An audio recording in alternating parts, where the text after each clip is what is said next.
ready to go on a ride, guys. Go on the plane.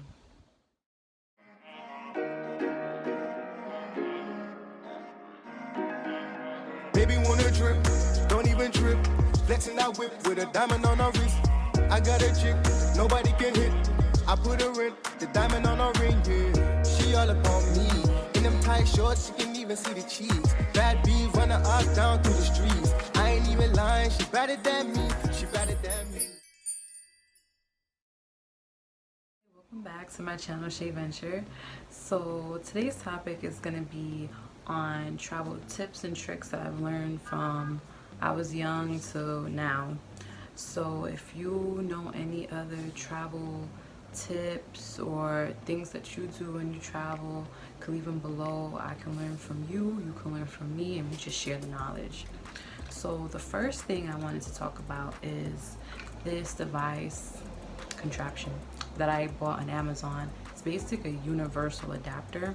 If you could see on the sides here, they have US, United, oh, it's upside down.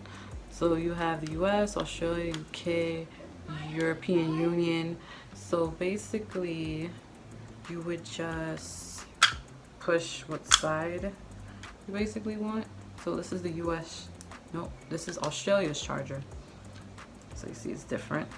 So when you're closing it, you just hold the other side and push it back in. If you want US, we're at the bottom. So you can see the bottom here is the US own. And let's see, UK is a little different. It's these three. So this was very helpful for me when I went on a couple of trips overseas without this, because mostly in the Caribbean they use the same as the US, but when I went overseas I was like, oh snap, I thought Italy and I think it was Greece, I thought they used the same as the UK because I had a UK charger. They didn't. So after that trip I was like, I'm gonna buy a universal charger, so wherever I go I can just, you know, pop out which one matches their outlet and then plug it in.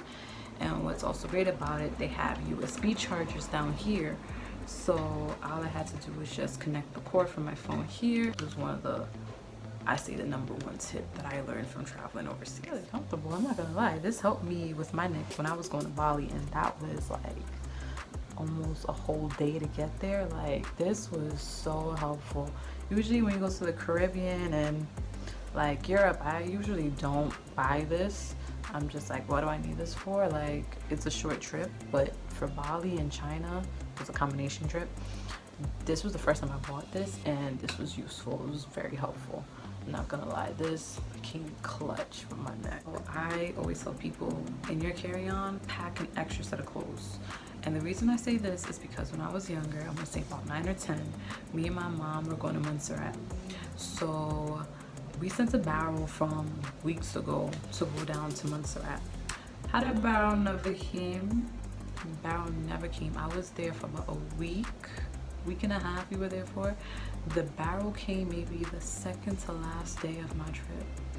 So I literally had to buy all my clothes, buy everything in Montserrat. And you already know in the Caribbean it's expensive because they import everything over, and the fashion is not the same. So that was that. So from that day I learned I'm always going to bring an extra pair of clothes just in case my luggage ever gets lost or stolen. In addition, if I'm traveling from 2 different climates, I'm leaving New York winter time and I'm going to the Caribbean, I'm gonna bring a t-shirt or some jeans that I could just change into when I leave off the airport. Is to always have a copy of your passport, either on your phone or like a physical copy. I think a physical copy would be better. Just have that on you and then keep it in your carry-on. Keep all important documents basically in your carry-on. But a copy of your passport, just in case it gets stolen, lost, or something happens, you have a copy of this documentation that they know who you are and that you can travel, because you need the passport to basically leave America. So definitely have a copy of your passport on you. or on your phone, but definitely on your person. You need a copy of your passport just in case if anything happens to the original physical passport. The next tip that I'm going to talk about is dealing with the carry-on. When you're bringing liquids onto a carry-on, so just in case you don't want to check in your luggage and you're doing the two carry-ons, the little suitcase carry-on and like a little duffel bag carry-on, be sure to remember it is 100 ml of liquid, 100 milliliters of liquid that you're allowed in your carry-on. So anything over that will get confiscated. They will take it away. No questions asked. It's like, it's ours now. They're more strict than how they were when I was younger, because I remember I had a bag full of liquids, but it wasn't in a Ziploc bag or anything. It was just all over within the carry-on. So they're like, there's liquids in here, but literally the liquids is, you have foundation over there, you got a sunscreen over there, you have deodorant over there. Like literally different parts of the bag had different liquids, and they're telling me to take it out, to put it in a smaller bin to go through security. So what I've done to make my life easier, I got a big Ziploc bag, put all my liquids inside of it, and it's just so much easier because then they can see all the liquids one time going through the scanner. Or if anything, I could just take out the Ziploc bag, put it on the bin that's going through the scanner next to my carry-on bag, and then they see all my liquids. How I book my trips. So I know a lot of my friends are like, how are you traveling every month? Like, how are you doing this? And of course I look for deals, like any deal I can find, I'm doing it. So basically I use Google Flights and Skyscanner. These are the two top ones I use like for every trip. The reason I use Google Flights that I like is it will show you, say you pick a Monday you want to leave and come back Sunday, the following Sunday.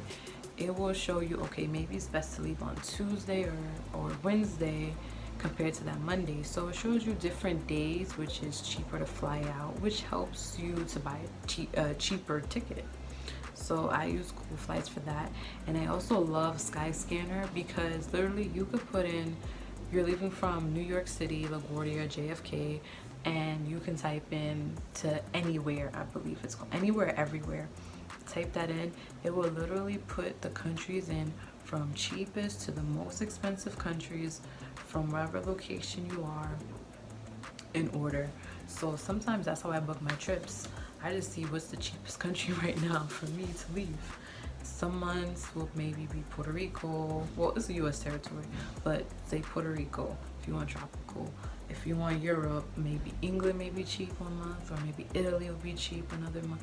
It kind of just depends. So I would just put in everywhere on the Skyscanner app, and or anywhere, one of the two, and it literally lists the countries from the cheapest, most affordable to the most expensive on that list. So that also helped me to book flights. Another tip, this one I've always seen my mom do it when I was younger. So every time we have our luggage, we cut up like an old t-shirt or some old ribbon, cloth or whatever, and tie it on the suitcase, especially if your suitcase is neutral color, like black, gray, white, maybe not white because that's gonna get dirty, but one of those neutral colors.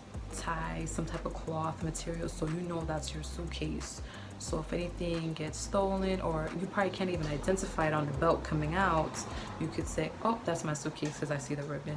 Or if it gets lost or misplaced, you could say, this is the color of my suitcase and it also had this color ribbon on it. Because I know some suitcases, they look very similar. Unless you have a marble, bright, multicolored suitcase, a lot of the suitcases look the same. So also with the ribbon, to identify your suitcase, take a picture of your suitcase before you go on trips, because if it does get stolen, you have a picture copy. This is my suitcase, this is how big it is, this is my luggage, find it. So that's another tip. Little passport holder basically has, put your passport in, and has different compartments for stuff. So I like this, it's very convenient, easy. I basically kind of use it as a wallet too. Basically put my passport in here, you can put your money in here, put your credit cards, whatever you use to travel with, put it right there, and it just makes your life easier because you know everything is right here. All your important information is right here. you don't have your wallet, then you have your passport, then you have another piece of paper there with your booking information. It's all right here. And that brings me to my next tip. At the airport, they will ask you, where are you staying? Sometimes you may not have service in their airport, like the Wi-Fi can be trash, which has happened, or you may forget to take a screenshot of the hotel reservation, or maybe you don't, or maybe you even stay with my family and you don't even remember where they stay. I remember I had to text my uncle, like, where are we staying in Antigua? Because you don't think about it. You're just like, I'm going to my destination. Definitely take a screenshot on your phone of the hotel you're staying at, or where your family lives, or maybe even write it on a piece of paper and keep it in your little folder, or the little wallet, whatever you keep your information in. So when you get to the desk and they're asking you questions, or what are you here for, where are you staying for, how long, blah blah blah, just say, okay, I have the information, I'm staying at this resort, blah blah blah, I'm staying at this address with my family, blah blah blah. So that kind of saves you time. So those are basically my travel tips and tricks that I've learned from traveling. So hopefully that was helpful. Hopefully you learned something. If you have any information or any other stuff that you may do when you travel, you can leave it below.